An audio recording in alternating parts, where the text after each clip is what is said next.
minutes. Max Bernier is my guest. Facebook is down, but the rest of the platforms are live. Put up Twitter, Twitch, D-Live, YouTube, Periscope. Max Bernier is the leader of the People's Party of Canada. We'll have him for as long as I can keep him. All right. Welcome aboard. Maxime, welcome, brother. What's going on today? Well, how are you feeling, first of all? Thank you very much. I'm very happy to be with you, Jim. All right. How's everything treating you with these strange days that we're in lockdown? How are you finding it for yourself? Yeah. Oh, my God. Can you imagine that we have a curfew here in Quebec and you're not allowed to be on the road and outside your house after 8 o'clock p.m. until 5 o'clock a.m. We're not in a time of war or something like that. I think last time we had that in Quebec was more than 65 years ago. So it's a crazy time. Mm-hmm. We've obviously, as you know, got something similar come to Ontario recently with the state of the emergency address or order. It might as well be a curfew because we're in lockdown with only, I mean, dude, I'm having a hard time with this. And you must be too. You know, I've got a little bit of history. I'm a multiple Green Party candidate. So I'm a lefty that's been red-pilled. Now, I don't think there's many people that went from being a conservative and took the blue pill and went over to the left side. But I know there's lots of people like me that as they age, they get more conservative. I didn't know who Maxime Bernier was, you know, well, I mean, you've made the news for a number of reasons, both political and personal over the years, but I'm having a hard time with my with me, the way I'm feeling. I'm so freaking angry, and it seems like all I want to do when I come out here is bust narratives, because people just follow the leader to the slaughterhouse, as my friend Greg Vesna would say. And I feel like we're not doing any research. We're just putting the mask on. We're just saying, okay, if it saves a life, I'll lock down and ruin my business. What's your whole take on this thing, man? I'm really struggling with it, as you can see. Same thing for me. And, you know, I'm looking at politicians right now, and what they're doing, they're implementing authoritarian rules. And, you know, when you have about 65%, 70% of the population who agree with that, it's easy for a politician to go further and further and further. So the people are afraid. They look at that virus like it is the end of the world. It is not. It is a virus. It is, yes, it is dangerous, and but you must protect the others. But right now, it's like, you know, everybody is affected the same way with that virus, and that's not the case. So, and the worst of that, Jim, we don't have any opposition. We don't have any opposition in Quebec. You don't have any opposition in Ontario. You don't have any opposition in Ottawa, because all these politicians want to be in government. And they look at the poll and they look at the survey. And when they see that 70% of the population agree with all that, they won't do their job, and they don't doing their job as the opposition. So that's why the PPC is the only party that is speaking against that and against the lockdown, for more freedom.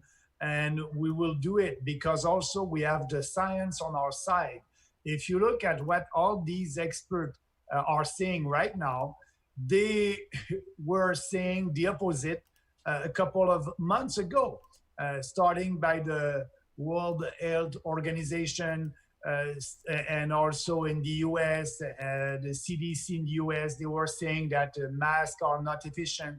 They were saying that lockdowns won't solve anything. And now they are saying the opposite. So if you do some research, you'll see that a lot of studies made by these experts were showing that, you know, lockdowns, it's not working. It's an experiment. that didn't work in the past and doesn't work today. So yes, I can understand that people are like you, tired of these kind of politics and policies that are against our freedom, and that's why we are fighting for you. We are fighting for all Canadians. How else would you say that your party is different from the traditional parties? I mean, we have disaffected voters all over the place, but we have disaffected members and candidates from all the parties, the Greens, the NDP, certainly the Liberals and the PCs right now. I don't know if it's your target more would be the Conservatives because they're already right-leaning in their belief system, but what do you say to people that differentiates yourself from the big five or whatever it is, the traditional parties, if you would? Yeah, we're not telling them what they want to hear. And, it's a little bit different than the other establishment political parties because they're doing survey polling and they're building their policy on that to be sure to have the maximum support. We are doing the opposite. We don't do any polling. We don't do any survey. We look at the challenges that we have as a society, and we think that we have the best solution based on individual freedom and Western civilization values. So, and we have the solution, and maybe the solutions are not popular right now, but we have the right ideas, and we just have to be out there and to speak about it. That's what we're doing. So we are really doing politics differently because if I'm, taking the lockdowns, for example, about 20-25% of the population agrees with our position on lockdown. So theoretically, we have maybe 70% of the population that is against our position. So, but for us, that's not the way we're doing politics. We think that, it's bad what happened right now. We must speak about it. And we believe that the more we speak, the better we'll be and the more support we'll have. So that's very different. Usually a traditional political party will speak about something when they will have 40% of support and they will hope that they can increase that to 50%. For us, that's not a criteria. It's something must change. We are speaking about it, and our goal is to increase that. I'll give you an example. When I spoke against the cartel in supply management, the dairy cartel, the eggs cartel, we are paying twice the price for these products because of a bad policy called supply management. So when I started to speak about that a couple of years ago, I had maybe 5% support on that policy. Right now, people understand that these producers are fixing the price. We are paying twice what they are paying in the US for milk, poultry, and eggs. And they understand that we must change the policy. We have more support right now. So that's the way we are doing politics. And we just have to be patient. But, we had 1.6% of the vote at the last election. And our goal is to increase that maybe to 5-6% at the next election. I understand that I won't be prime minister after the next federal election. I won't be the leader of the opposition, but I will be the leader who will lead on great freedom ideas and fight for Canadians. And I think that's important. And we will have more support than we had at the last election, and we will grow. And I'm doing things that I like, and I won't do any compromise with our ideas because right now they're not as much popular as other ideas. I think we have the right ideas, so we must go and fight for it, and that's what I want to do. I consider myself a patriot. I would probably would put you in that class as well. But patriot's almost become a bad word now, and I hear you saying Western culture. I put it on my Twitter profile. I think it's kind of humorous. It comes from Gavin McInnes, who said, I'm a Western chauvinist. Not all cultures are created equal. Maybe we should be treating them equal. That's fine. Not all religions are equal, and not all civilizations are equal. I think the West is the best. how do you say that without coming across as a whatever they want to label you when you say that? Intolerant, racist, what? How do you get across the point that we live in the best society known to man ever created in Western culture, whether it's, Western Europe or whatever? There's many democracies that practice Western civilization. So how do you say that without, appearing, or at least to the uninitiated hearing, oh, well, that's not very tolerant? Yeah. But there's always a risk. I'm taking that risk. Actually, the Conservative Party tried to paint us, we at the PPC, as a racist party because our position on immigration is to have fewer immigrants and to have a moratorium on immigration right now when you have an unemployment rate very high like today, when you are in a recession like today. So, but that's a risk, and I know it's not true. We are doing politics based on these ideas that Western civilization and promote these ideas, but being Canadians is a privilege, and our borders must not be open to everybody. Yes, the risk is your opponent can say that, try to put you in a corner with that racist card or things like that. But actually, I'm in court actually right now against Kinsella, that was working for the Conservative Party of Canada, and his job was to discredit the PPC based on our policies, and so that was defamatory, and I will win that case.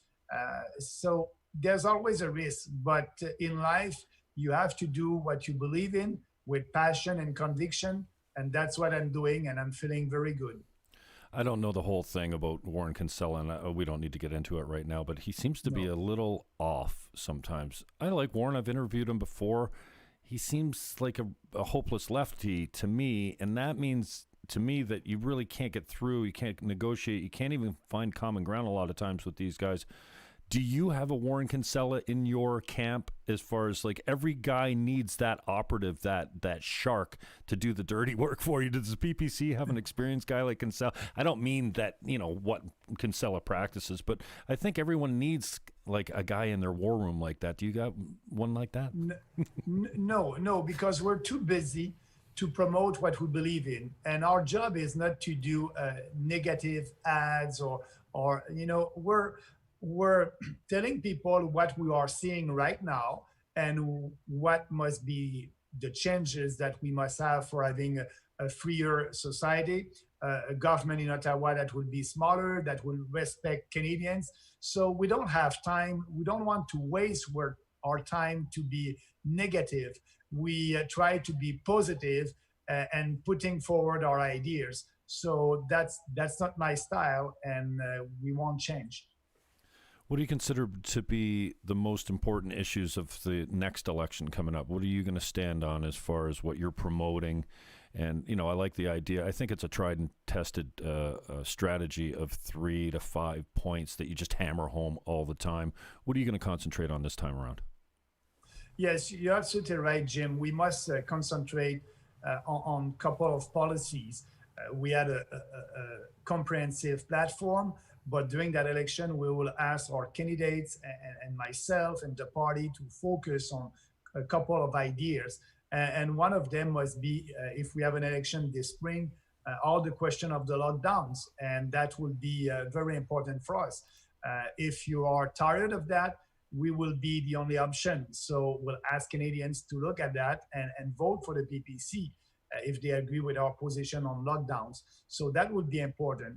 The other important also policy would be cancel culture and all our freedom and freedom of speech.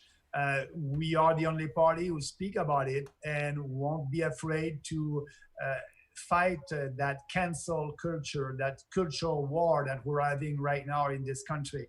That would be an important part of our platform. Immigration will always be an important part of our platform.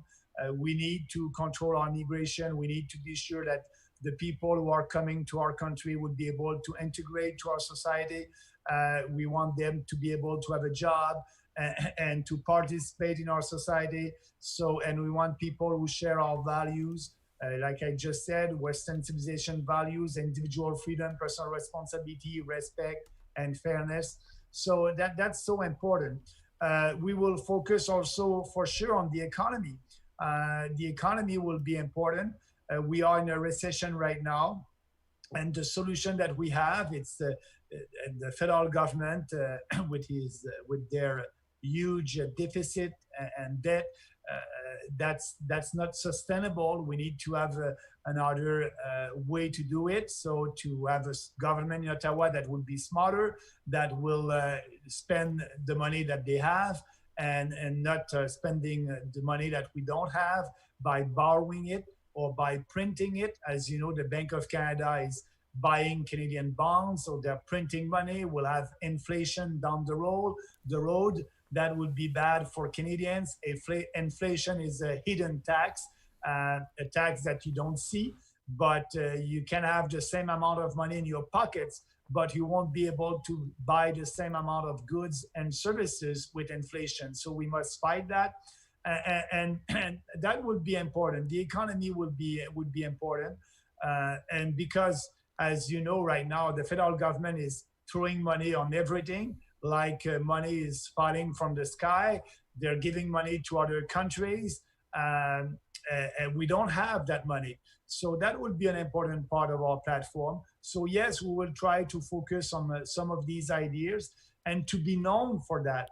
Our biggest challenge right now, a lot of Canadians don't know that we exist. So we just have to be out there, and I'm very pleased to have this opportunity to be with you, Jim, today. Well, you've always been generous with me, so I appreciate that. Thank you, Max. What type of issues, and do you think it might get you in hot water if you start to give your, and I really appreciate this, giving your candidates latitude on some of the important issues, but if I'm, chosen to run for your party and I say, well, I'm in favor of proportional representation, that fits into your big four: respect, responsibility, all that kind of stuff.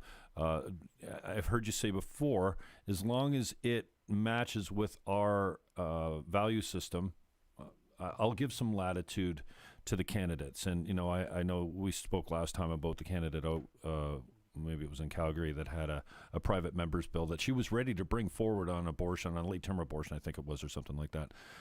What are some of the big issues that you're going to give your candidates latitude on, and how do you kind of keep them in line so that they don't go out and say, hey, I'm, the PPC and we're for a flat tax, and then you're sitting there and you go, what do you mean? We never talked about a flat tax. Stop it.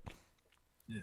So first of all, we cannot control them. We are a small team, and we will choose our candidate based on what they believe in. If they believe in our platform, that would be perfect, and we'll do our best to have a candidate in every riding in this country. That can be a challenge if we have an election soon, but that will be our goal, and we'll see.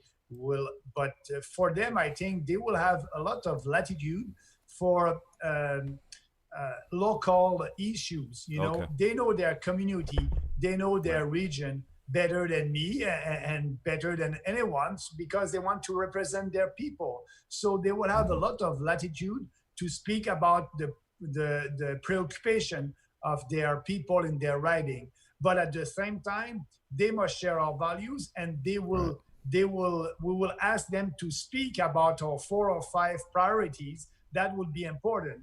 I believe that people are responsible, and I don't want to police them. That's not our role. We cannot do that. Right. So we'll choose them based on a set of principles, but they will have a lot of latitude to speak about the important issues in their writing. Fear seems to be such a productive strategy in politics. It seems to be used all over the place. I see it everywhere. And although maybe you don't take that position as far as a strategy goes, but I do enjoy pointing to the hypocrisy of the other parties. And right now, you got the CPC, the Conservative Party of Canada, kind of, new again with a new leader. They're searching for their feet. They're stumbling all over the place. Aaron O'Toole, it looks like a marshmallow to me. He's got no backbone. And you know what, Max? I might not agree with. I hate that people have to even say that. I want to start this by saying I don't agree with everything Max says. No, ridiculous. Obviously, we don't agree on everything. But when you get in the habit of pointing to the hypocrisy of other parties, especially like the CPC right now, which seems to have no backbone at all. And again, that's what I like about you. Like, you bring your value system no matter what. I love when you say, I'm not going to tell them what they want to hear. I'll tell them what I think they need to hear. And, as a politician, that's kind of scary. But what have you got to say about the state of the Conservative Party right now and what they're doing and their lack of commitment to almost anything? They don't seem to have a firm policy on any of the issues right now. Because that's not in their EDA, that's not part of them doing politics based on principle. That's not them. So what they're doing, I know them. I was one of them. So what they're doing, they're so busy right now to do polling and focus group. That's very expensive. They have a lot of money because their only goal, it is to win, to be in government. So yes, they're doing a lot of polling. They're doing a lot of survey or focus group to know what you want to hear. And after that, they will speak. So right now, that's why Aaron O'Toole cannot take a stand on different subjects, because he doesn't want to do that. He doesn't know how many people will be on one side versus the other side. So he has to wait. He has to do this polling. And when they'll be ready, maybe 3 weeks before the election, they will go out and they will tell you things that you like to hear. But also they will use the right word. They are testing everything. So like that, you can be sure that maybe half of what they will tell you during the election, they won't do it if they're in government. So they're so focused to be in government that they forgot who they are, and they're not conservative anymore. They are centrist, leftist political party. And that's why there's no difference between O'Toole and Justin Trudeau on a lot of issues right now. I appreciate that. I don't know if this is a silly question. It's kind of a fantasy. You can dodge it if you like. But if you had all absolute power and a magic wand to change any policy or any law or anything, where would you start? If you had a top three, I don't know if immigration's in there. I know that you've obviously drawn attention to the fact that we're in a bad space right now economically. And just bringing in more people, doesn't help our own people that are here now. So I don't know if that's, but if you had absolute power, what's the maybe the top three things that you might change immediately? But first of all, I think you can do that easily if you are in government, is to change the equalization formula. It's so important for the unity of this country, for the future of our country, for the prosperity of our country. Now, Max, just let me interrupt before you go too far on that. Just expand a little bit on what you mean by the equalization formula. Yeah, the equalization formula is the formula that the rich provinces are giving money to poor provinces. That's part of our constitution. We need to do a kind of a redistribution of money from rich provinces to poor provinces. The idea is good, but the federal government is in charge of that. And we are paying tax. And after that, the federal government is giving that money to poor provinces like Quebec, Newfoundland, New Brunswick. But you can change it without doing any consultation. And what I'm saying, we must be less generous. Yes, we need to have a formula like that in our country. It's part of our constitution. We won't change it. But we don't need to be as generous as we are right now because we don't have that money. And that's a bad incentive for poor provinces because they don't have the incentive to develop their natural resources, to develop their own resources. Because if they do that, they will receive less money from Ottawa coming from the equalization formula. So it will be easy. You can do that by one cabinet meeting and change the formula to be fair for everybody and to be less generous. So that's something that we can do pretty quickly. Okay. You can also be sure to change the legislation to be able to build pipelines in this country. So that would be important. Also on immigration, we are in charge of our immigration system. I think it will be time to stop people coming to our country by the Roxham Road in Quebec illegally. So we must stop that, something that we can do. Instead of having 350,000 people every year, new Canadians every year, we must change that and do our moratorium on immigration and having a real debate in Canada on immigration for how many people will be able to have in this country. So let's start that debate. There's a lot of things that we can do if you are in government. If you're not in government, at least you are speaking about that, and the more people you'll convince, maybe another political party will take your idea and run on it and do it. So for me, that would be the 2 or 3 most important things that you must do when you'll be in government.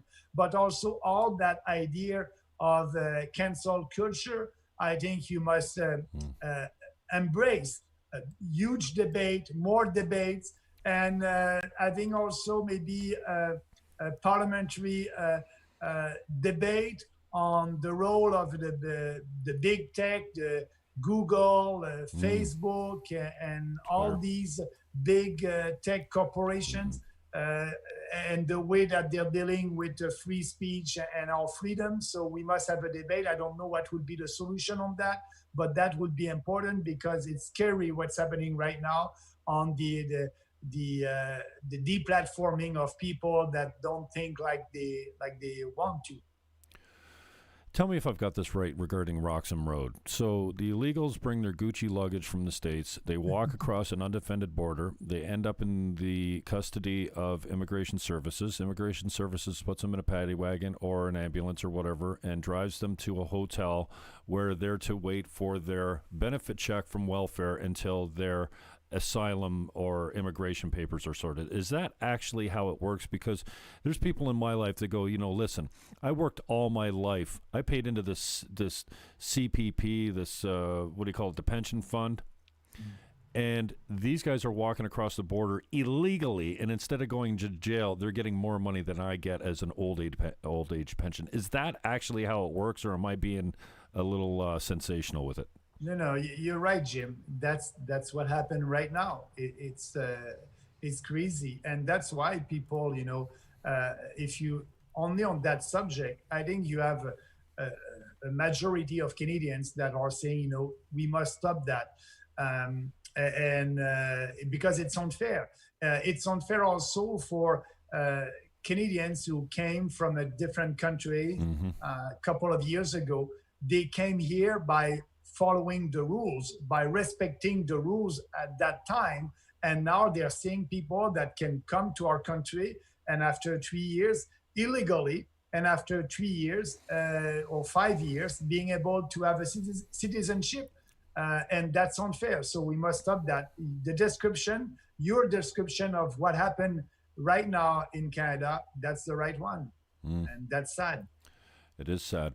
I want to respect your time. I know you're a busy guy, but just on the way out, what are some of the issues that you hit or you're talking to people about that seem radical to people that haven't heard them before? If you say, I want to put a moratorium on immigration, I'm not an expert on immigration, but I kind of lean that way because I'm like, okay, it's kind of like the foreign aid thing. I know it's a lefty policy to take care of the dark spots in the world so they don't come back to haunt you later. But more and more I'm thinking, can we just concentrate inside our borders right now? So I just want to know, as a man out there, maybe not as a political man all the time, when you're talking to people about some of these issues, what are some of the positions that you take or the PPC takes that some people might misunderstand as radical or strong-handed? But the example of immigration is a good one. You must explain that to Canadians, and I'm telling them, we want to put Canadians first. And yes, we have to be generous. We must help our fellow Canadians that need to be helped by the government. I'll give you an example. It's not normal that today in some reserve northern of our country, indigenous people over there cannot have running water. So, we must help our poor people in our country first. And I think when you're saying that, people understand. And yes, we need more people to come in our country. But, we need to be sure that Canadians will be able to have a job first. And I think you understand that. We need to build this country, and we always need to be open. But this debate, when I'm speaking like that, yes, when you start a debate on immigration, it can be a tough sell in the beginning, but the common sense will prevail, and right now that's why we have more support on speaking about immigration than we had in the past, and more people understand that yes, if we like this country, we need to change that because we want our country to be like that in 20 years, in 10 years. What are some of the things that drive you crazy? For me, when I hear lies on mainstream media, I want to pull my hair out. It makes me insane. And it also drives me to action. I think there's no better time that I'm more passionate is when I'm wound up. So what gets you wound up? And then how do you kind of change the messaging into something hopeful? Because we can't just be angry and sell fear all over the place. If we really want people to have hope, what are some of the kind of things that drive you nuts, and how are you trying to transform that into a positive message that leaves people hopeful instead of wanting to commit violence? But the loss of our freedom, we are a democratic country. When the Quebec government is telling Quebecers right now that you cannot be outside your home after 8 o'clock. Oh, yes, you can be outside your home if you have a dog and you want to walk your dog. But, you just have to do a small walk, about less than 1 kilometer. And, I'm a runner. I like to run early in the morning. Right. And, I'll have to start my run only at 5 o'clock. Usually I'm running around 5:30. That's okay. But I don't like that. And when I'm looking at people that they are saying, it can be normal. But no, that's not normal. We need to fight that. We need to, and the federal government and the provincial government are promoting this kind of behavior. They want the population to be silenced and to understand, to abide to everything.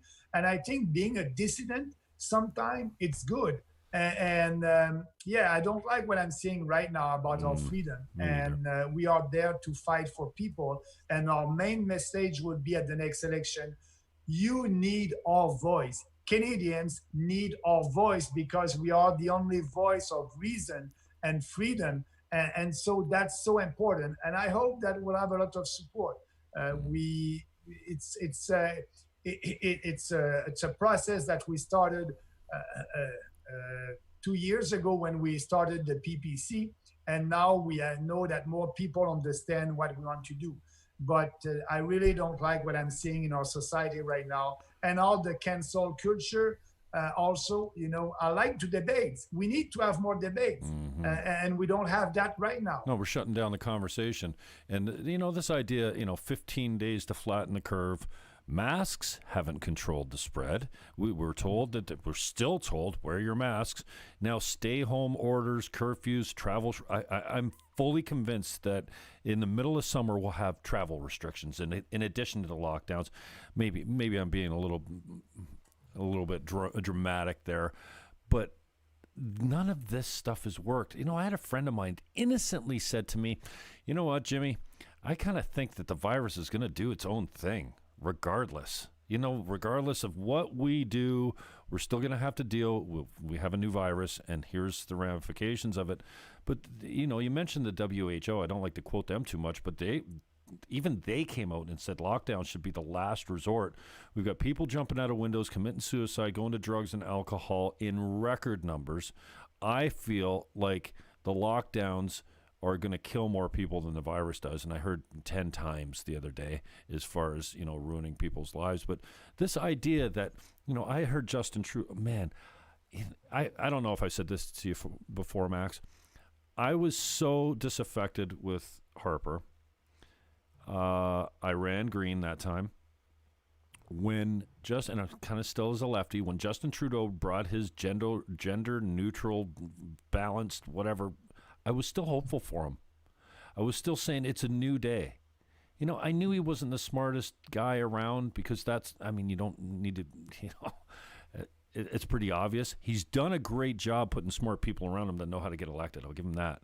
But when he stands there and says, now we know this works because we did it last time. We did it in the spring. No, dummy.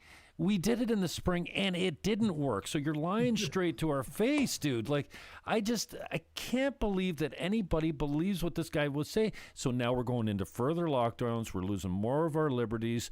And all they want us to do, well, it's a power grab. Obey, submit, do what your government tells you. I don't know about where you grew up, Max, but my government doesn't know what's best for my life. They really don't. Absolutely. And as a politician, I'm always saying, you know better than me what is good for you.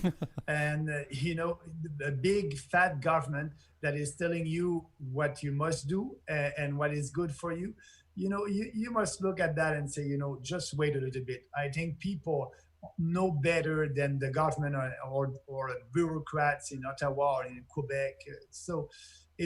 And now because of the recession and it's tough for people, and some of our fellow Canadians wants to just follow the rules. Yes, it's good to follow the rules, but you must be able to have a discussion about the rules, and that's what we don't have right now. So I'm a little bit scared for the future.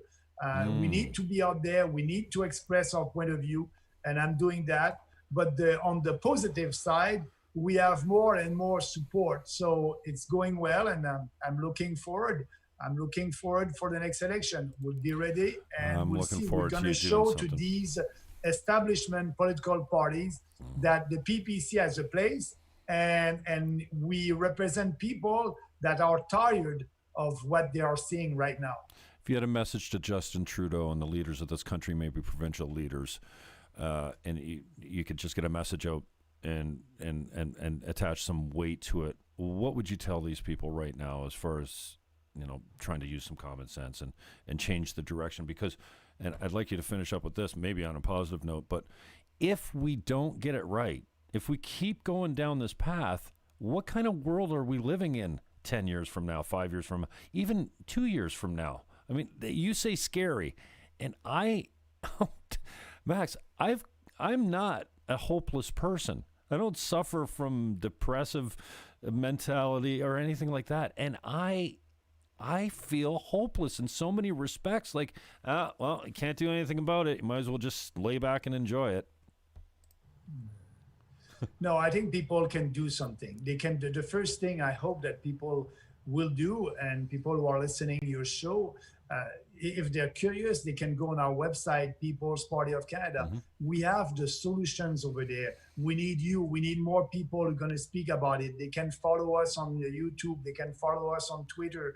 And the more people will be part of that conversation with us, the better it would be for us and for our country at the end. So I believe that we can change things, but it can take some time. But we have the time for that, and we'll see. The positive message is important, but at the same time, people must understand that it's a big mess in Canada right now. It's a mess on the economy. It's a mess because also of the virus. It's a mess also on the unity side. When you have people in Western Canada that are seriously thinking about separation, I know what it is. I'm coming from Quebec. It's not good. There's no unity anymore, and you have the federal government and the Conservative Party of Canada that are doing nothing about it. They don't speak about the most important issues that they have in Western Canada, and they don't want to speak about it. So that's scary, but we are there. We have the solution. And actually, I will maybe be in Red Deer, Alberta at the end of February, if it's possible, and speaking about our vision of the country. The vision is simple. We need a radical decentralization in Ottawa.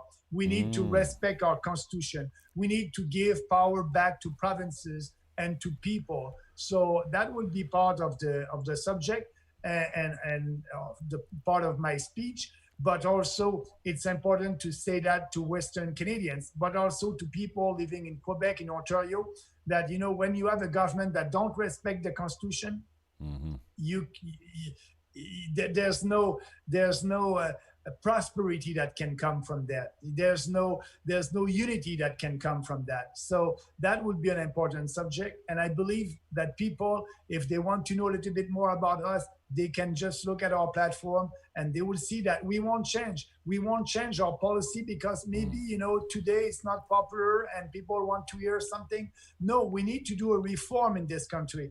This country is bankrupt right now with Trudeau, with the deficit, the debt. We'll have to pay for that. We need to do a big reform, and we are not scared of speaking about that. So that's a big difference between us and all the other political parties out there. I like the way you put that, radical decentralization, because usually you think of radical as something bad. Decentralization to me means that the people closest to the issue at hand have the authority, the resources, and the power, i.e. the money, to fix said issue. Governments in Ottawa don't know what's best for St. Catharines or Fort Erie or Nunavut or what have you, so I like to hear you say that, and I don't know if this is a strategy or not. No. It's I said that, but at the last campaign, I said we must respect the Constitution. But when you look in details, respecting the Constitution, because what the government, the federal government, the Liberal government is doing right now, they're not respecting the Constitution. So you need to go back to what was the Constitution in 1867, and to do that, the impact of that will be a radical decentralization. Healthcare, it's a provincial jurisdiction. The federal government must be out of that. But yes, you just said provinces must have the money to deal with that. Give them the money that the federal government is receiving from the GST. So give the GST to provinces. They will have the money to deal with healthcare. And there's a lot of subject like that the federal government is doing, and it's against the Constitution. So you need that radical decentralization to respect the philosophy of our Constitution. Just on the way out, Max, what do you think the strategy of bringing race into everything? I want to pull my hair out when Justin Trudeau stands before the country and says, you know what, every single system, every government agency, the RCMP, they're all systemically racist, and we need to stop that. People actually do believe certain things that they hear. And if they don't go and research the fact that this systemically means absolutely all the way throughout, top to bottom, side to side, our institutions aren't systemically racist. Yes, life is unfair. Yes, racism probably happens. It's on the margins. It's not but then you've got a guy like Justin Trudeau coming out here and trying to tell the country that these systems are broken, need to be burned to the ground and rebuilt completely because we suffer from something that actually doesn't exist. Yeah, you're absolutely right. There's no systemic racism in this country. There is institutional racism in this country. That's the Indian Act. It's a racist act. We need to get rid of that. That's it. And that's the position of the PPC. But there's no systemic racism. And I'm very tired of always, having a special program for Black entrepreneur, having a special program for gay entrepreneurs. Yeah. So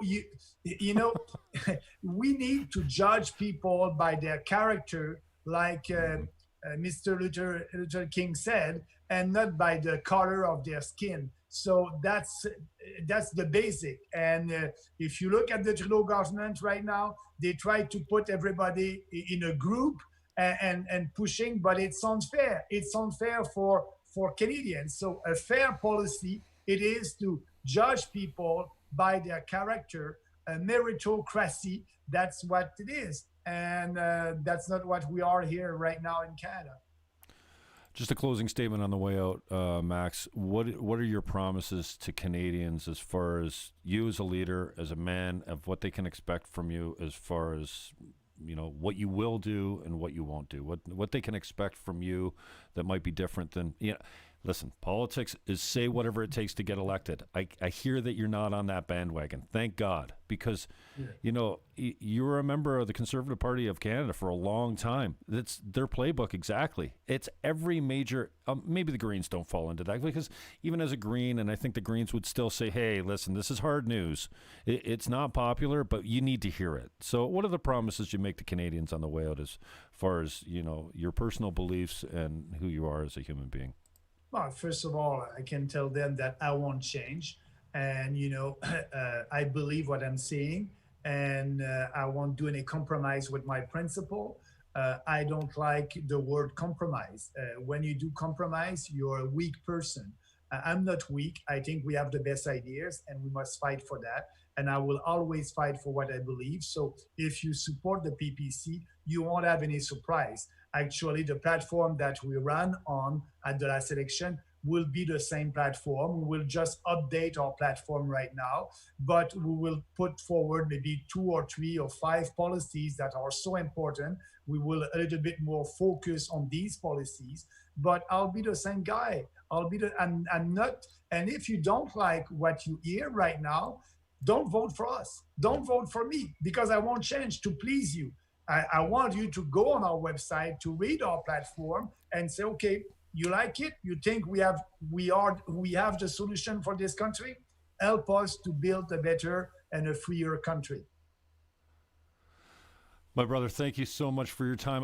Personally, I want to also thank you. I mean, calling me on New Year's Eve was so cool. I saw Max Bernier come across my phone. I'm like, oh yeah, this is a fundraising call. They want me to dig it. They're going to give me money. And then it was you. So thank you for that. It really put a human face on the fact that, you know, a politician can have one of those, I guess. But so thank you for that, Max. You've always been, you know, really generous with your time. Today, I kind of overstepped my bounds with the time limit a little, but that's what we do as hosts. So I really appreciate it. I'm going to be cold and just drop you from this because I've had some broadcasting issues today as far as it didn't get out to Facebook. Tell Martin I'm sorry about that.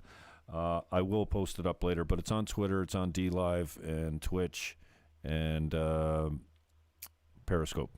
But I appreciate that. I want to thank you, Jim. It's always a pleasure to be with you. All right, my brother. Thank you very much. We'll talk again soon. I'm looking forward to it. Thanks, Max. Yeah, thanks. Have a nice day. All right, cheers. Bye. You too. All right, that's how you do that. That's Max Bernier. Wow. I'm a big fan. Like him as a man. I like his value systems. I like that he doesn't change for anyone. He's not going to bend as far as his principles go. And that, to me, geez, it's so uncommon in a politician. Here he is on the fake book. You can find him there. You don't need my notifications coming up there. It's been a barrage of notifications today.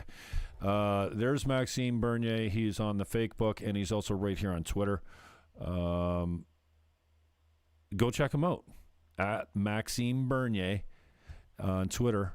And the PPC's party, the PPP. The PPC is the People's Party of Canada. And if you go to the People's Party of Canada.ca, that's how you find out what they're for. What do they call them?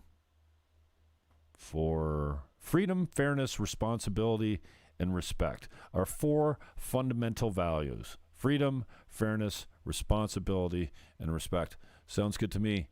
I'm Jim Fannon. Thanks for checking it out today. Peace, love, hug your neighbor, and for God's sakes, take that dirty diaper off your face. It's not working anyway.